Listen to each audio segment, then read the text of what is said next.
আমার মেয়েদের হয় তাই বললাম আর কি। তাহলে আপনার নাম মফিস। মফিস এটা আবার কি? শহরের বেটাগো নাম মফিস। অকল আমি কিন্তু তোর বাপের কাছে গিয়ে নালিশ দিব। নালিশ করবো আমিও জায়গা মতো আবার ময়রা দিব। আই আই আচ্ছা শয়তান ফয়তান জানি কোন জল। আচ্ছা ফারুক ভাই, তাহলে ওর নাম বকুল? জি ছোট সাহেব, বকুল। দুষ্টু দুষ্টু আছে কিন্তু বাট নাইস নেম।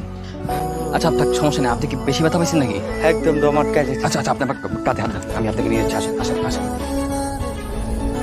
আমি কি টাকার জন্য চাপাচাপি করি নাকি আকবর? তুমি আমার কাছ থেকে টাকা ধার নিছো, হয় টাকা দাও, নাহলে জমিটা রেজিস্ট্রি করে দাও। হুজুর, ওই ভিটার জমিটা ছাড়া আমার কোনো জমি নেই হুজুর। সেটা যদি আপনি নিয়ে নেন তাইলে আমার মায়ের আর বউডার হলে গাছতলায় ধান লাগবে। ফারুক ভাই, এই লোকটাকে? বকুলের আব্বা, ওই যে দশজাল ছেড়িটা বল মাইরা আজকে আমারে ফাটাই ফেলছিল। আচ্ছা তো উনি বকুলের আব্বা? জি। তো উনি এরকম দাদার হাতে পায়ে ধরলো কেন? ওই দাদার কাছ থেকে সুদে টাকা নিছিল তো ওইটার একটু হিসাব নিকাশ চলতেছে আর কি। বকুলকে একটু বলে দেখেন না, ও যদি রাজি হয় তাহলে আমার খুব উপকার হবে। এ বকুল, এই সরি এদিকে ড্যাং ড্যাং করে কি কইরা বারে হেরে কি আপনার আমি কইতে যাবো? তাদের কথা কবি না। আচ্ছা আচ্ছা আপনারা থামেন, চেঁচামেচি করতে হবে না, আমি বুঝিয়ে বলছি। দেখো বকুল, আমার ভার্সিটির জন্য এই ডকুমেন্টারি ক্লিপটা খুব প্রয়োজন। তুমি এই গ্রামের মেয়ে, তুমি যদি আমাকে সাহায্য করো আমি কাজগুলো ঠিকঠাক মতো করতে পারবো, নয়তো বা অনেক প্রতিকূলতার সম্মুখীন হব। তাই আমি তোমার সাহায্য প্রার্থনা করছি, প্লিজ হেল্প মি। ঠিক আছে, এত করে যখন কইতেছেন করতেছি, কিন্তু উনি কইলে জীবনেও করতাম না। থ্যাংক ইউ সো ওই ওই নায়িকা মতো লাগতেছে। আইসা আমার কি টিভিতে দেখাইবো? তোরে টিভিতে দেখা যাইব, তুই কি নায়িকা নাকি রে? মামা বাড়ির আবদার পাইছিস না, গরম মাওয়া পাইলাম আর কুড়মুড় করে খাইলাম। আরে আপনি বেশি কথা কইবেন না। আচ্ছা আচ্ছা আচ্ছা শোনো, হ্যাঁ টিভিতে কেন দেখা যাবে না? তুমি যখন এরকম ছোট ছোট কাজে অভিনয় করবে না, আস্তে আস্তে কিন্তু একটা পর্যায়ে টিভিতে সুযোগ পেয়ে যাবে।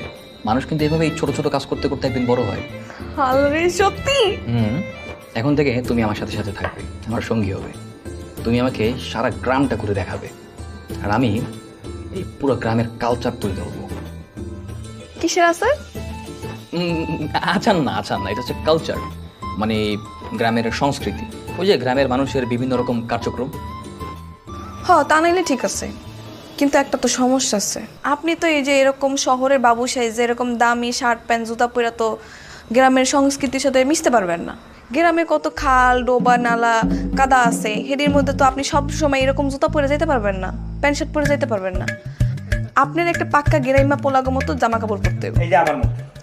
এই যে ওনার মতো, এই যে এরকম লুঙ্গি শার্ট জুতা এরকম। না তা ঠিক, কথা কিন্তু খারাপ বলোনি। আমি যদি এই কস্টিউমে পরি তাহলে তো আমি গ্রামের মানুষের সাথে, গ্রামের সংস্কৃতির সাথে ক্লোজলি মিশতে পারবো না। কিন্তু আমার তো এরকম এরকম গ্রামীণ কস্টিউম নেই। কি দিন? টিম নেই, এটা হচ্ছে কস্টিউম, মানে পোশাক, ড্রেস আপ। ও আচ্ছা আচ্ছা। এই যে বকুল, আমি না আমার লুঙ্গি হারিয়ে ফেলছি।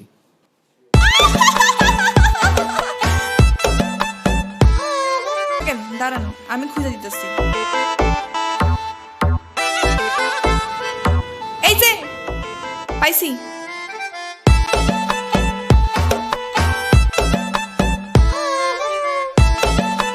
দেখেন চমৎকার ভিডিও। ভাই ভিডিও করছেন তো ভালো মতো? একদম দেখেন না। দেখি, দাঁড়ান দাঁড়ান।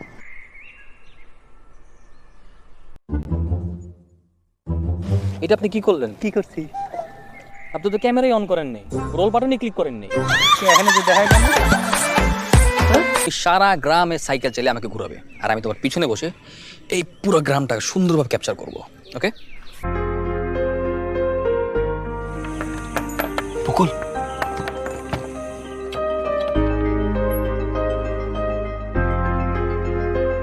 কি ব্যাপার, তুমি এত রাইতাম ঘুমাইতে? হ্যাঁ, তোমাকে দেখতে এসেছি। আব্বা পাশের রুমেই আছে, দেখলে কিন্তু সমস্যা হবে। তুমি তাহলে যাও। বকুল, আমি তোমাকে একটা কথা বলতে চাই। কি কইবা তাড়াতাড়ি কই, বিদায় হও। তোমাকে যে কথা বলতে চাই সেটা তো তাড়াতাড়ি বলার জিনিস না, সব কথা চাইলেও তাড়াতাড়ি বলা যায় না। তাহলে কালকে কালকে দেখাবো।